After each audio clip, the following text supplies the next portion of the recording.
রবীন্দ্রনাথ ঠাকুর। ছোট্ট আমার মেয়ে সঙ্গিনীদের ডাক শুনতে পেয়ে সিঁড়ি দিয়ে নিচের তলায় যাচ্ছিল সে নেমে, অন্ধকারে ভয়ে ভয়ে থেমে থেমে। হাতে ছিল প্রদীপ খানি, আঁচল বই আড়াল করে চলছিল সাবধানে। আমি ছিলাম সাথে, তারাই ভরা চৈত্র মাসের রাতে।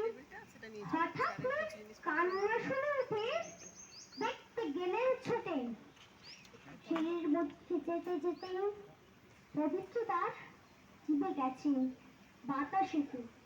শুধুই তারে কি হয়েছে বামে, সে কেঁদে কায় নিচে থেকে, হারিয়ে গেছি আমি।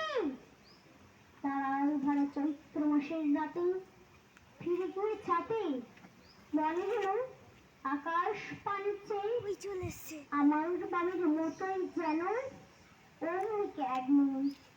লাম্বরের আঁচল খান ঘিরে রূপশিখাতে বাঁচে একা, চলছে ধীরে ধীরে। নিত্য যদি আলো যদি হঠাৎ যেত থামি, আকাশ